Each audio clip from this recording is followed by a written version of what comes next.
नमस्कारम।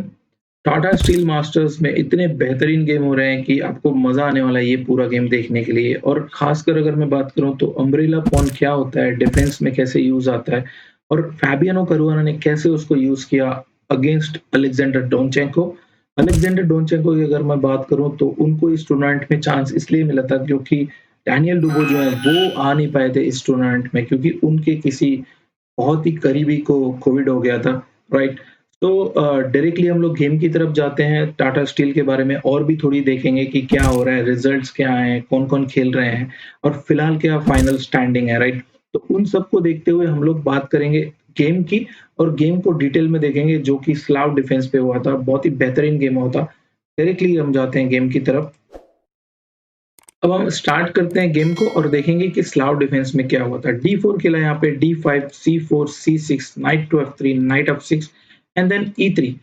Generally मुझे जहाँ तक पता है कि E3 क्यों खेलते हैं कि night C3, D cut C4 इस वेरिएशन को अवॉइड करने के लिए। लेकिन E3 खेला यहाँ पे डोनचेंको ने bishop F5, knight to C3, E6 and then knight to H4। अब जनरली आप देखो यहाँ पे क्या क्या होता है E6 में जैसे लंदन सिस्टम में जनरली व्हाइट क्या करता है कि व्हाइट बिशप F4 पे बाहर डेवलप करता है और फिर E3 खेलता है क्योंकि ये जो बिशप है वो अच्छा नहीं रहता है बहुत सारे वेरिएशंस में। लेकिन और वैसे ही C8 को भी आप देख सकते हो। लेकिन यहाँ पे क्या हो रहा है कि व्हाइट ने खेला नाइट H4।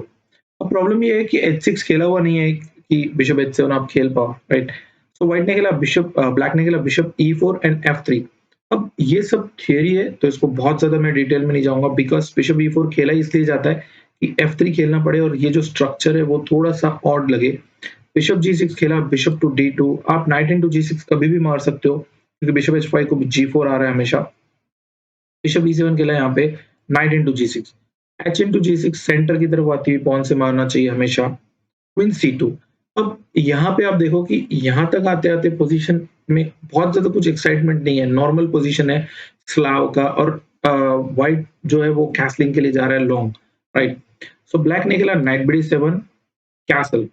अगर मैं बात करूँ तो यहाँ पे ऑलरेडी एक गेम हो चुका है अनीश गिरी वर्सेस फैबियानो कैरुआनो जहाँ पे उन्होंने खेला था नाइट B6 उस गेम में। मुझे जहाँ तक लग रहा है ये गेम 2020 में हुआ था, तो अलेक्जेंडर डोनचेंको शायद ये गेम फॉलो कर रहे होंगे और उन्होंने इसमें कुछ न कुछ प्रिपेयर किया होगा। लेकिन फैबियानो कैरुआनो ने क्या किया, यहाँ पे नाइट B6 नहीं खेला। नाइट B6 जो अनीश गिरी के साथ गेम हुआ था उनका, वहाँ पे उन्होंने नाइट B6 को C5 खेला व्हाइट ने, night BD7, king to B1 और व्हाइट इसमें ठीक-ठाक लग रहा था। लेकिन ब्लैक ने 11th मूव पे खेल दिया A6 और इस बार उन्होंने वो मूव नहीं खेला उधर क्योंकि इस बार जो चांसेस हैं वो थोड़े से अलग रख रहे हैं।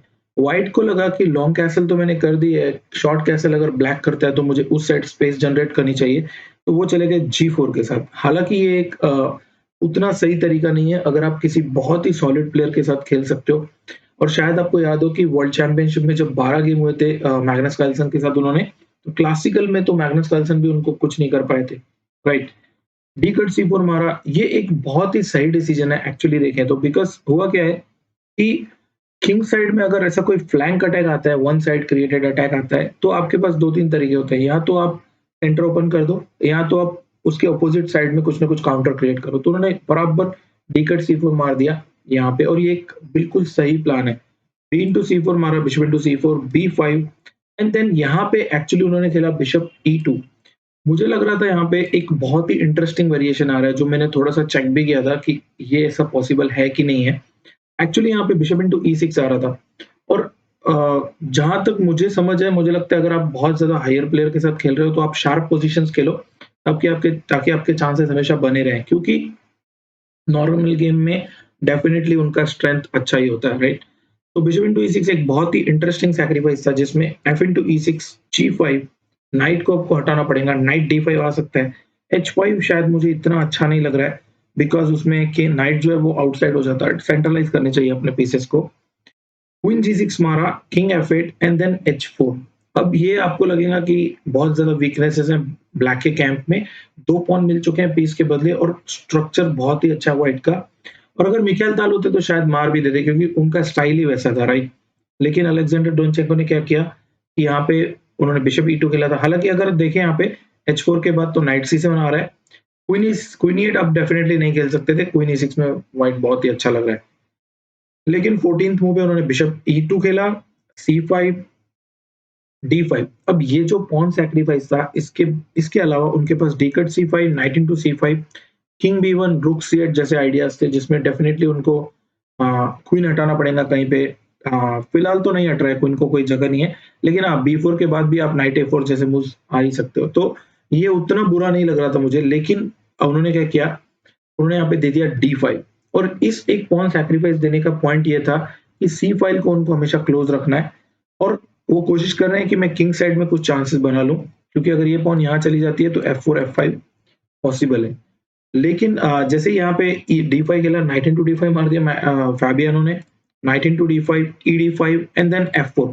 व्हाइट का जो कोशिश है वो यही है कि F4 F5 खेले, H4 H5 भी आ सकते हैं, and then maybe bishop F3 आके इस पूरे डायगोनल पे स्पेशली D5 को अटैक कर सकते हैं। ब्लैक का आइडिया मैंने दिखा दिया है कि B4 A5 A4 एक खेल सकते हैं, लेकिन मुझे ये बहुत अच्छा लगा था, क्योंकि जब मैं लाइव देख रहा था तो मुझे लग नहीं रहा था कि जो मूव उन्होंने खेला वो प्लान इतना सक्सेसफुल होगा, क्योंकि उसमें बहुत टाइम लग रहा था। ब्लैक ने यहाँ पे खेला B4, ये एक बहुत सही आइडिया, बिकॉज़ उसके बाद आप फ्यूचर में C4 तो खेल ही सकते हो, साथ ही साथ क्वीन A5 और क्वीन A2 जैसे भी आइडियाज़ है जो एक्चुअली गेम में हुआ था। E4 खेला यहाँ पे, D4। अब E4 को ऑब्वियसली आप एक्सचेंज नहीं करोगे, बिकॉज़ उसमें आप देख रहे हो रुक जो है वो क्वीन की फाइल में, which is not good for black. तो E4 को D4 खेल दिया उन्होंने, और अब आप देखो ये जो 4 पॉन है वो इन 2 पॉन के सामने बहुत ज़्यादा लग रहे हैं, और एक बार अगर C4 D3 या C4 C3 आ जाता है, तो व्हाइट का पोज़ीशन बड़ा ही संकट में आ जाएगा, राइट? यहाँ पे उन्होंने गेम का पहला मिस्टेक कर दिया E5। हालाँकि यहाँ पे उनके पास कुछ अच्छे आइडियाज़ थे, कुछ सिंपल मूव्स थे। किंग B1 जिसमें नाइट B6 आ सकते हैं, H4, और फिर आप H5 करके अटैक कर सकते हो, जिसमें मेबी C4 आ सकता है। लेकिन यहाँ पे आप देखो क्या हो रहा है, बिशप E3। बिशप E3 को एक्चुअली आप D3 नहीं जा सकते हो, बिकॉज़ बिशप इनटू D3, सी कट D3, rook into D3 and then queen C8 को तो ये हो रहा है कि सीधा बिशप B6 मर रहा है। लेकिन अगर आप क्वीन B8 भी खेलते, तो यहाँ पे क्वीन C6 चेक आ रहा है, जिसको किंग F8 को जो घोड़ा है वो तो मर जाएगा वहाँ पे, राइट? तो ये एक गलत चाल लग रही थी मुझे। लेकिन जैसे ही उन्होंने E5 खेला, मैग्नस कार्लसन ने यहाँ पे खेला नाइट B6। एक बहुत ही बढ़िया कंटिन्यूएशन था उनके पास ब्लैक से यहाँ पे, कि अगर वो नाइट B6 नहीं खेलते तो क्या होता?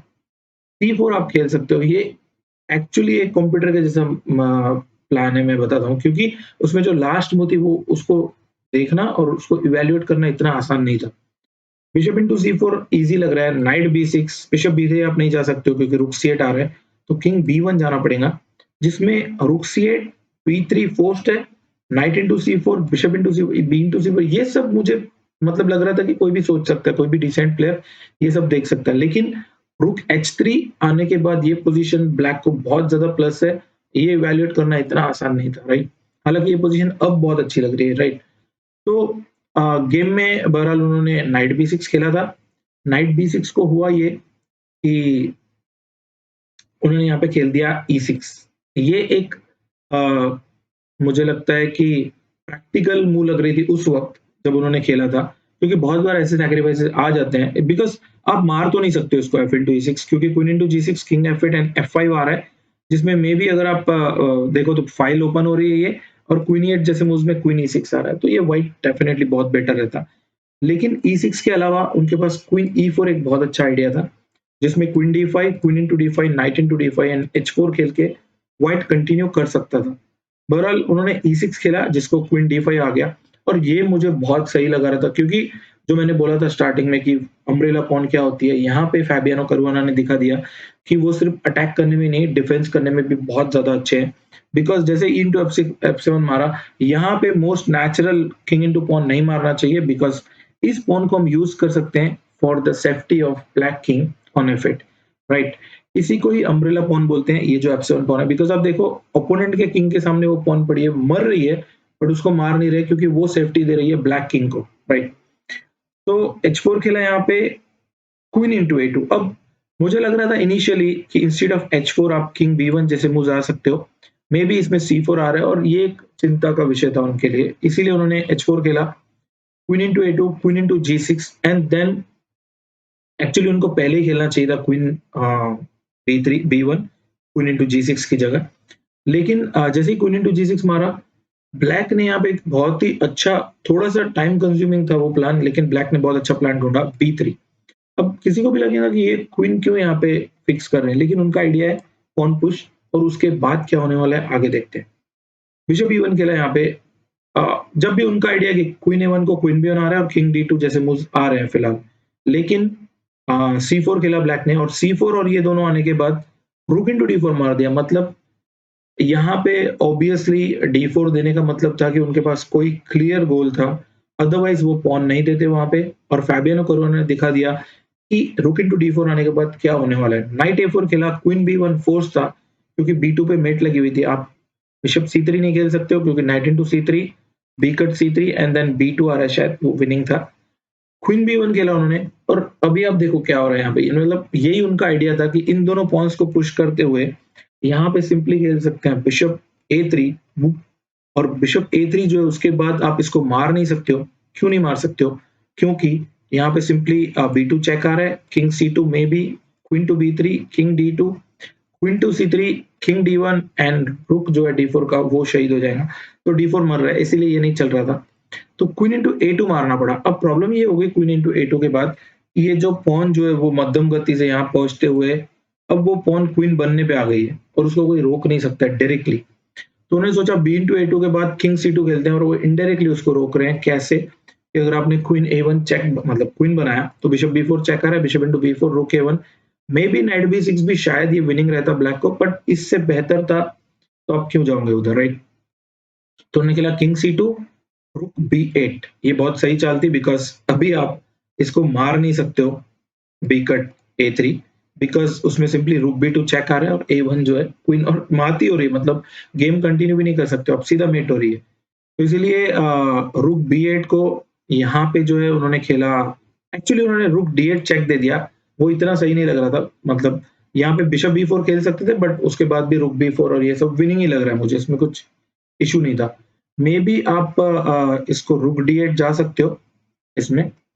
बिशप इंटू सी4 भी एक आ सकता है, हाँ करेक्ट, क्योंकि रुक डी8 को तो किंग एफ7 मर रहा है, इधर आप मारोगे तो बी2 मर रहा है, तो वो विनिंग था। तो ले दे के ये पोजीशन थी कि यहाँ पे आप जीत रहे हो। ऑप्शन नंबर 3 भी आपके लिए कंप्लीटली विनिंग है, right? So rook D eight check दे दिया उन्होंने, and then rook into D eight, B into ए3, एंड देन अभी भी आप क्वीन नहीं बना सकते हो क्योंकि बिशप बी4 चेक आ रही है, और रुक ए1 का जो है वो इस क्वीन को सीधा मार देगा, राइट? तो इसीलिए उन्होंने खेला सी3। अब उस बिशप बी4 चेक को ही बंद कर दिया उन्होंने। Bishop to G, rook check, king to B, and then finally यहाँ पे एक्चुअली बहुत सारे मूव्स विन है। रुक इंटू ई2 भी आप शायद मार दोगे तो ये एक हो सकता है, लेकिन उन्होंने सिंपल ये किया कि नाइट सी5 चेक दे दिया, एंड देन फाइनली यहाँ पे आके रिजाइन करना पड़ा उनको, बिकॉज नाइट सी5 चेक के बाद बहुत कुछ बचा नहीं है। अगर आप सी3 मारते हो तो रुक इंटू ई2 आ रहा है, जिसमें सिंपली वो एक रूक अप है, पूरा पूरा रूक अप, तो आराम से जीत जाएंगे वो। और आपके पास और कुछ ऑप्शन नहीं है। अगर आप किंग सी4 आके नाइट मारोगे तो उसमें भी ई2 मार के रुक बी2 और रुक ए1 आ रहा है, तो कंप्लीटली विनिंग है। तो यहाँ पे उन्होंने रिजाइन कर दिया अलेक्जेंडर डोनचेंको ने। लेकिन देखते हैं हम कि यहाँ पे एक अच्छा कॉम्बिनेशन आ रहा था। रुक बी2 एक बहुत अच्छा मूव था जो मुझे दिखाना है आपको। King into A and then rook B. अब प्रॉब्लम ये है कि यहाँ पे आप बिशप सी4 खेल सकते हो, बिकॉज रुक एच1 को बिशप इंटू ए2 आके डबल बिशप के साथ आप खेल सकते हो, कुछ तो चांसेस है। लेकिन यहाँ पे ए1 क्वीन बन रहा है, एंड देन अगर आप बिशप एफ2 आते हो जिसमें बिशप सी5 मेट का एक थ्रेट लग रहा है, आप एच1 नहीं मार सकते हो, सीधा मात हो रही है, राइट? तो यहाँ पे खेल सकते हैं। एक बढ़िया चाल आ रही थी जो कंप्लीटली मतलब उस वक्त शायद कैलकुलेट करने की जरूरत नहीं थी कि ऐसा भी हो रहा है, क्योंकि पता नहीं है उसमें फिर और अनक्लियर कुछ पोजीशन आ जाए। तो रुक बी4 आ सकता है चेक, जिसमें आप ऑब्वियसली किंग नहीं हटा सकते हो ए5 पे क्योंकि मेट हो रही है किंग ए3 पे, क्वीन ए3 पे। रुक बी4 को अगर आप किंग इंटू बी4 मारते हो तो queen B check, bishop to B and then queen into F, और ये कंप्लीटली विनिंग रहता है। इसमें बहुत ज्यादा कुछ आप कर नहीं सकते हो। तो ये भी एक तरीका था, लेकिन नाइट सी5 पे उन्होंने रिजाइन कर दिया था अलेक्जेंडर डोनचेको ने, और सेकेंड राउंड में मुझे लगता है ये बेस्ट गेम हुआ था जितने भी गेम्स हुए थे उस वक्त, राइट? मैग्नस कार्लसन ने बहुत ट्राई किया था सेकेंड राउंड में, लेकिन वो ड्रॉ से ज्यादा कुछ नहीं ले पाया। हालांकि उन्होंने जो जो एंड गेम खेला था ना, वो जितनी देर उन्होंने खेला था वो काबिले तारीफ था, क्योंकि एक वक्त मुझे लग रहा था कि बिशप इंटू नाइट मार के वो शायद रोक एंडिंग में जाएंगे, जो कंप्लीटली इक्वल थी। लेकिन उन्होंने फाइट किया और वो एक देखने लायक बात थी, भले रिज़ल्ट जो भी रहा हो, राइट? तो मुझे उम्मीद है कि ये दोनों का गेम आपको पसंद आया होगा, अलेक्जेंडर डोनचेंको और फाबियानो कैरुआना का। टाटा स्टील के जितने भी और गेम्स हो रहे हैं, मैं तो रिकमेंड करूँगा कि आप सब गेम्स देखो, आपको ज़रूर कुछ ना कुछ सीखने मिलेगा। लेकिन अगर कुछ आप मिस भी कर रहे हो, तो एटलीस्ट जो अच्छे गेम है, वो तो आप देखते रहो, राइट? तो मिलते रहेंगे, बाय, थैंक यू, खुश रहो, मस्त रहो, स्वस्थ रहो, बाय।